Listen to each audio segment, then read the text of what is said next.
جانے سے پہلے جو میں نے تلاوت کی ہے میں آپ کو عرب کے اس صحرا میں لے کر جانا چاہتا ہوں کہ عرب کے اندر وہ ذرا منظر اپنے ذہن میں لائیں. سیدنا ابراہیم علیہ السلام کا زمانہ ہے, صحرا ہے. جو آدم علیہ السلام کے زمانے میں کعبہ تعمیر ہوا تھا وہ کعبہ اب نہیں ہے, اس کی بنیادیں بھی نظر نہیں آ رہی, بنیادیں بھی ختم ہو گئی, خالی صحرا. قرآن کہتا ہے لئی سفی زرعین, اس کے اندر کوئی ذرا بھی نہیں ہے, کوئی زراعت کا کوئی درخت کوئی پودا کچھ بھی نہیں ہے. ابراہیم علیہ السلام کو حکم دیا اللہ تبارک و تعالیٰ نے, ابراہیم جاؤ اور جا کر میرے گھر کی تعمیر کرو. ابراہیم علیہ السلام آئے, اسماعیل علیہ السلام کو ساتھ لیا, اللہ تبارک و تعالیٰ کے گھر کی تعمیر شروع کی, بیت اللہ کی, کعبہ کی تعمیر شروع کی انہی پرانی بنیادوں پر. جب وہ تعمیر شروع ہوئی, کعبہ مکمل ہوا, تعمیر مکمل ہوئی, اللہ تبارک و تعالیٰ نے فرمایا ابراہیم مانگو کیا مانگتے ہو. اب ابراہیم علیہ السلام نے کیا مانگا, وہ جو مقام ابراہیم ہے نا پتھر جس پر حضرت ابراہیم علیہ السلام کے قدم مبارک کے نشان لگے ہوئے ہیں, ابراہیم علیہ السلام نے اسی پتھر پر کھڑے کھڑے دعا کی. کعبے کی تعمیر پر اللہ کی طرف سے جب اللہ نے فرمایا مانگو کیا انعام چاہیے, کیا جزا چاہیے, اللہ کے خلیل جزا کیا مانگتے ہیں. قرآن کہتا ہے ابراہیم علیہ السلام نے ہاتھ اٹھائے اور دعا کی ربنا وبعث فیہم رسولا, یا اللہ کعبہ تو تعمیر کر دیا ہے, اب اس کعبے والی جگہ پر اس مکہ میں اپنے رسول کو بھیج دے. یہ وہ وقت تھا جب ابراہیم علیہ السلام نے آقا علیہ الصلوۃ والسلام کے دنیا میں آنے سے ہزاروں سال پہلے بصورت دعا سرکار کا میلاد منایا. اللہ تعالیٰ نے اس پتھر کو حکم دیا, پتھر نرم ہو گیا, اور وہ وقت جب دعا کی گئی تھی وہ اس پتھر پر ابراہیم علیہ السلام کے قدموں کی صورت میں وہ وقت بھی قید ہو گیا, سرکار کے میلاد کا وقت. اب آگے چلیں, ابراہیم علیہ السلام نے میلاد منایا آقا علیہ الصلوۃ والسلام کا, انبیاء دعا کرتے آئے. دوسری آیت کریمہ میں نے پڑھی, سورہ بلد ہم عام طور پر سنتے رہتے ہیں. اللہ تبارک و تعالیٰ نے قرآن پاک میں پورا قرآن سرکار کا ذکر ہے, آقا علیہ الصلوۃ والسلام کے دست اقدس کا ذکر ہے, چشمان مقدس کا ذکر ہے, زلفوں کا ذکر ہے, چہرے کا ذکر ہے, حضور کی رضا کا ذکر ہے, حضور کی ازواج کا ذکر ہے, حضور کے ان جانوروں کا ذکر ہے جن پر, ان سواریوں کا ذکر ہے جن پر سرکار سوار ہوتے تھے, سرکار کے صحابہ کا ذکر ہے, سرکار کے گلی محلوں کا ذکر ہے. پورا قرآن سرکار کی نعت ہے. یہ سورہ بلد بھی سرکار کی نعت ہے. اللہ نے فرمایا لا اقسم بہذا البلد, محبوب میں اس شہر مکہ کی قسم نہیں کھاتا, میں اس شہر مکہ کی قسم نہیں کھاؤں گا, لیکن میں قسم کھاتا ہوں اس لیے وَأَنْتَ حِلٌّ بِهَذَا الْبَلَدِ, کہ محبوب تو ان گلیوں میں چلتا پھرتا ہے, تو اس شہر میں موجود ہے, اس لیے شہر مکہ کی قسم کھاتا ہوں. اس سے اگلی آیت اللہ تعالیٰ نے فرمایا سرکار کے مکہ مکرمہ میں رہنے کو, سرکار کی رہائش کی قسم کھا کر پھر اللہ نے بیان فرمایا وَوَالِدٍ وَمَا وَلَدٍ, اور والد کی بھی قسم ہے اور پیدا ہونے والے بیٹے کی بھی قسم ہے. کون والد اور کون بیٹا؟ مفسرین اس میں 2-3 اقوال ذکر کرتے ہیں. پہلا قول والد سے مراد آدم علیہ السلام, ولد سے مراد ان کی تمام ذریت. پہلے قول کو لے لیں تو آدم علیہ السلام کی قسم بھی کھائی, ذریت میں سب سے اعلیٰ و عرفہ سرکار کی ذات ہے تو سرکار کی ولادت کی قسم کھائی. دوسرا قول امام فخر الدین رازی نے واضح الفاظ میں لکھا کہ دوسرا قول یہ ہے ایک قول جس کو علماء نے قبول نہیں کیا کہ اس سے مراد تمام والدین اور تمام اولاد، اس کو علماء نے راجح قول یا مقبول قول نہیں کہا۔ تیسرا قول امام فخر الدین رازی واضح الفاظ میں لکھتے ہیں وَوَالِدٍ ہوا ابراہیم و اسماعیل، کہ والد سے مراد ابراہیم اور اسماعیل ہیں۔ اللہ نے جب قسم کھائی کہ میں قسم کھاتا ہوں والد کی، باپ کی، اس باپ سے مراد کون ہے؟ امام فخر الدین رازی کہتے ہیں باپ سے مراد ابراہیم اور اسماعیل علیہ السلام ہیں۔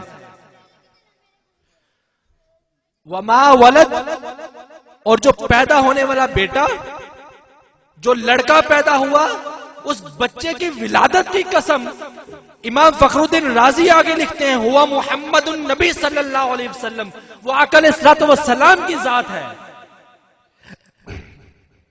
ارے کون کہتا ہے قرآن میں سرکار کا میلاد نہیں ہے؟ اللہ تو پیارے مصطفیٰ کی ولادت کی قسمیں کھاتا ہے، اللہ تو مصطفیٰ کے میلاد کی قسم اٹھا رہا ہے، اللہ مصطفیٰ کے آباء و اجداد کی قسمیں اٹھا رہا ہے۔ وما ولد، سرکار کا میلاد نہیں تو اور کیا ہے؟ قرآن سے بھی میلاد ثابت۔ اب آگے حدیث پاک کی طرف چلیے۔ یہ اعتراض ہوتا ہے لفظ میلاد قرآن اور حدیث میں نہیں ہے۔ لفظ میلاد، پہلی بات تو یہ یاد رکھیں کہ اسلام میں لفظوں کی جنگ نہیں ہے،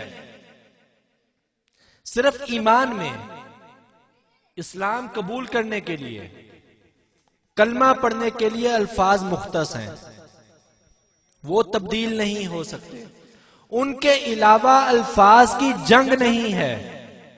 میں مثال دیتا ہوں، آپ نماز پڑھتے ہیں، نماز کہتے ہیں نا، پوری دنیا میں صلاۃ کو نماز کہیں بھی نہیں کہا جاتا، نہ کبھی سرکار نے نہ کبھی صحابہ نے اس طرح نیت کی کہ میں نماز پڑھتا ہوں واسطے اللہ تعالیٰ کے۔ نماز کا لفظ ہی نہیں ہے قرآن حدیث میں، صلاۃ ہے۔ اب کوئی کہے صلاۃ کا معنی نماز ہے تو صلاۃ کا معنی نماز ہے، یہ بھی قرآن حدیث میں نہیں ہے۔ تو لفظوں کی جنگ اسلام میں نہیں ہے، لیکن پھر بھی لفظ میلاد بھی حدیث پاک میں آیا ہے۔ آپ سرکار کا میلاد منا رہے ہیں، اسی کو میلاد کہتے ہیں نا، میلاد منا رہے ہیں۔ سیدہ عائشہ صدیقہ رضی اللہ تعالی عنہا بیان فرماتی ہیں، امام طبرانی نے اس حدیث کو روایت کیا، فرماتی ہیں تذاکر رسول اللہ صلی اللہ علیہ وسلم و ابو بکر میلادہما، موجم الکبیر کی حدیث ہے۔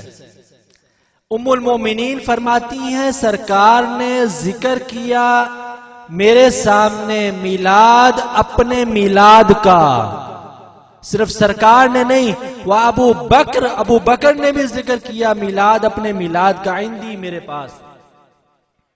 میلاد کا لفظ حدیث میں موجود ہے، ذکر کا لفظ حدیث میں موجود ہے، سرکار نے خود اپنے میلاد کا ذکر کیا ہے، ام المومنین فرما رہی ہیں۔ اب اگر کسی کو لفظ بھی چاہیے ہو تو وہ بھی حدیث پاک میں موجود ہے، ثبوت بھی قرآن میں موجود ہے، سرکار خود اپنے میلاد کا ذکر کر رہے ہیں، میلاد پر خوشی منا رہے ہیں۔ صحابہ بیان کرتے ہیں ان رسول اللہ صلی اللہ علیہ وسلم اکا بنفسی بعد النبوہ، آقا علیہ الصلوۃ والسلام نے نبوت کے بعد اپنے میلاد کی خوشی میں، اپنی ولادت کی خوشی میں اپنا عقیقہ دوبارہ کیا۔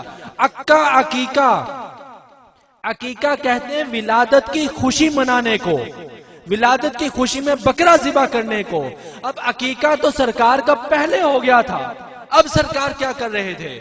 حالانکہ سرکار نے خود فرمایا 7ویں دن بچے کا عقیقہ کر دو، تو نبوت کے بعد سرکار کیا کر رہے تھے؟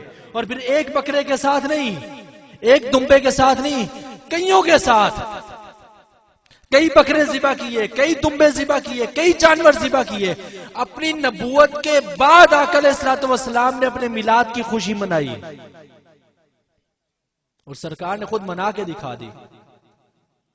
اور پھر اگر لفظ عید کو لے لیں، عام طور پر ہم سنتے ہیں کہ اسلام میں صرف 2 عیدیں ہیں، یہی سنتے ہیں نا۔ قرآن اور حدیث کے مطابق اسلام میں 2 عیدیں نہیں، 53 عیدیں ہیں۔ ترمذی شریف کی حدیث ہے، سرکار نے فرمایا یوم الجمعہ یوم العید، عید کا لفظ سرکار نے خود بولا ہے، تو جو یہ کہتا ہے کہ اسلام میں صرف 2 عیدیں ہیں، جھوٹا ہے، قرآن اور حدیث پڑھا نہیں ہے۔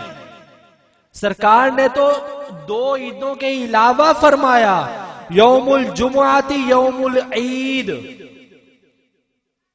مہینے کے 4 جمعے، سال کے 48 عیدیں تو عید کی جمعے کی ہو گئی سرکار کے فرمان کے مطابق۔ 3 دن عید الاضحیٰ کے ہو گئے، 1 عید الفطر کا ہو گیا، 52 عیدیں ہو گئیں۔ حضرت عمر فاروق کو ایک یہودی کہنے لگا کہ اے عمر، اگر یہ آیت الیوم اکملت لکم دینکم والی آیت اگر ہم پر نازل ہوتی نا تو ہم اس دن کو عید کا دن بنا لیتے۔ یہ بھی حدیث پاک ہے، ہم اس دن کو عید کا دن بنا لیتے۔ یہ آیت نازل ہوئی ہے یوم عرفہ میں، 9 ذی الحج کو۔ 9 ذی الحج کو عید تو نہیں ہوتی نا، عید الاضحیٰ شروع ہوتی ہے 10 سے، 9 کو عید نہیں ہے، یوم عرفہ ہے، حج کا دن ہے، اس دن آیت نازل ہوئی ہے۔ یہودی سیدنا عمر کو کہنے لگا کہ یہ آیت اگر ہم پر نازل ہوتی تو ہم اس دن بھی عید مناتے۔ مولا عمر نے فرمایا تم نے تو منانی تھی، ہم تو پہلے سے مناتے ہیں، ہمارے لیے وہ یوم عرفہ عید ہی ہے۔ تو سیدنا عمر فاروق کے فرمان کے مطابق یوم عرفہ بھی عید ہے، 3 دن عید الاضحیٰ کے بھی عید ہیں، 1 عید الفطر بھی ہے، 48 جمعے بھی ہیں۔ تو کون کہتا ہے اسلام میں صرف 2 عیدیں ہیں؟ عید تو کہتے ہیں صرف خوشی منانے کو، لوٹ کر جو خوشی آتی رہے۔ سرکار کا میلاد ہر سال آتا ہے، ہر سال وہ تاریخ آتی ہے، ہم سرکار کے میلاد کی خوشی مناتے ہیں، اسی لیے اس کو عید میلاد کہتے ہیں۔ عید کا لفظ بھی قرآن و حدیث میں موجود، میلاد کا لفظ بھی قرآن و حدیث میں موجود۔ پھر ہم یہاں بیٹھ کر کیا رہے ہیں؟ یا قرآن پڑھتے ہیں، تلاوت ہوئی ہے، سرکار کی نعت پڑھی گئی ہے، آپ بیان سن رہے ہیں، دعا ہوگی، سلام ہوگا، یہی کچھ ہوگا نا۔ تو اسلام، میں نے آپ کو جیسے پہلے عرض کیا، الفاظ کی جنگ نہیں ہے۔ جو چیز اللہ نے فکس کر دی صرف وہی نہیں، آپ اس کے علاوہ بھی عمل کر سکتے ہیں۔ 5 نمازیں فرض ہیں، جتنے مرضی چاہیں نفل پڑھیں۔ میں مثال دے رہا ہوں، ایک تشبیہ لگانا چاہتا ہوں۔ کوئی شخص کھڑا ہو کے نماز پڑھے، نفل پڑھ رہا ہو، تکبیر کہے، چلنا پھرنا شروع کر دے، کوئی کہے گا کہ یہ نماز پڑھ رہا ہے؟ وہ نماز نہیں پڑھ رہا۔ لیکن اگر ویسے نفل پڑھنے شروع کر دے، کون سے نفل پڑھ رہا ہے کوئی پتہ نہیں، کوئی فکس نہیں کیے، چاشت ہے، اشراق ہے، تہجد ہے، اوابین ہے، کیا ہے، ویسے ہی اللہ کی بارگاہ میں نفل پڑھ رہا ہے تو پڑھتا جائے، جائز ہے۔ تو میلاد کے اندر بھی جیسے نفل ادھر جائز ہیں، اپنی مرضی سے جتنے چاہے پڑھ لیں، تو ہم میلاد کے اندر جو کچھ کرتے ہیں، رب کا قرآن پڑھتے ہیں، آقا علیہ الصلوۃ والسلام کی نعت بیان کرتے ہیں، سرکار کا ذکر کرتے ہیں، آقا علیہ الصلوۃ والسلام کے احادیث کا ذکر کرتے ہیں، تو یہ سارے کا سارا میلاد، یہ سارے کا سارا ذکر قرآن حدیث سے ہی تو ثابت ہے۔ ان میں سے کون سا عمل ہے جو جائز نہیں؟ ان میں سے کون سا ایسا عمل ہے جو جائز نہیں؟ پھر کہا جاتا ہے صحابہ کرام نے میلاد نہیں منایا۔ میں آخری بات کرتا ہوں، صحابہ کرام نے تو میلاد منا کر دکھایا ہے، منایا کہاں نہیں؟ انہوں نے تو میلاد منا کر دکھایا ہے۔ ہم تو ان کی کہی ہوئی باتیں، ان کا کہا ہوا عمل بیان کر کے اپنا میلاد مناتے ہیں، انہوں نے تو کر کے دکھایا ہے۔ حضرت عثمان غنی جا رہے ہیں، ایک جگہ رک کے وضو کیا، سیدنا عثمان غنی نے وضو کیا، وضو کر کے کھڑے ہوئے اور مسکرا دیے، وضو کیا، کھڑے ہوئے اور مسکرا دیے۔ لوگوں نے عرض کیا مسکرائے کیوں؟ لوگوں نے کیا کہا؟ مسکرائے کیوں؟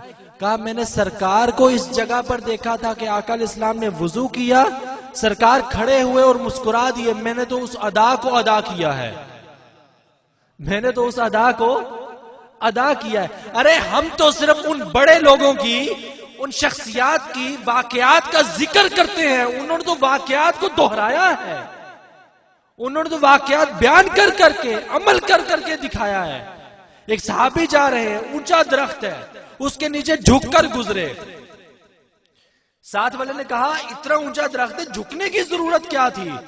کہنے لگے کہ آقا علیہ الصلوۃ والسلام یہاں سے گزرے تھے، یہ درخت ایک چھوٹا پودا تھا، سرکار اس کے نیچے سے جھک کر گزرے تھے، میں نے تو سرکار کی ادا پر عمل کیا ہے، درخت سے مجھے کیا لینا دینا، درخت سے میرا کیا واسطہ، میں نے تو سرکار کی ادا پر عمل کیا ہے۔ تو میں آپ کو سمجھانا چاہتا ہوں، ان لوگوں نے تو کام کر کے دکھایا، ہم تو صرف ان کے کام کو بیان کر رہے ہیں۔ انہوں نے تو کام کر کر کے میلاد منایا ہے، ان کی تو زندگی کا لمحہ لمحہ سرکار کا میلاد تھا، ان کا تو ایک ایک لمحہ سرکار کا میلاد تھا۔ اور ہم آج انہی شخصیات کی بیان کردہ روایات کا ذکر کر کے بیان کر کے آقا علیہ الصلوۃ والسلام کا میلاد مناتے ہیں۔ تو یاد رکھیں کہ عید بھی قرآن میں موجود ہے، حدیث میں موجود ہے، میلاد بھی قرآن اور حدیث میں موجود ہے۔ اللہ نے قسم کھائی ہے مصطفیٰ کی ولادت کی، وما ولد کہہ کر ولادت مصطفیٰ کی قسم کھائی ہے۔ تو جس چیز کی رب نے قسم کھائی ہو، کیا وہ چیز ناجائز ہوتی ہے؟ کیا وہ کام حرام ہوتا ہے جس چیز کی قسم رب کھائے؟ تو قرآن سے بھی سرکار کا میلاد جائز ہے، احادیث میں بھی ام المومنین نے لفظ ذکر کیا کہ سرکار نے میلاد کا لفظ بولا، اور ام المومنین نے لفظ بولا، سرکار نے اپنے میلاد کا ذکر کیا، میرے سب نے اپنے میلاد کا بیان کیا۔ تو اس لیے ان لوگوں سے دور رہیں جو سرکار کے میلاد سے دور ہیں، بدبخت ہیں، قرآن اور حدیث پڑھا نہیں ہے۔ قرآن اور حدیث پڑھنا ہو تو کسی عاشق رسول کی بارگاہ میں بیٹھ کر سمجھ آتا ہے۔ اللہ تبارک و تعالیٰ کی بارگاہ میں دعا ہے، خالق کائنات آقا علیہ الصلوۃ والسلام کی سچی اور پکی محبت اور الفت عطا فرمائے۔ وآخر دعوانا ان الحمدللہ رب العالمین۔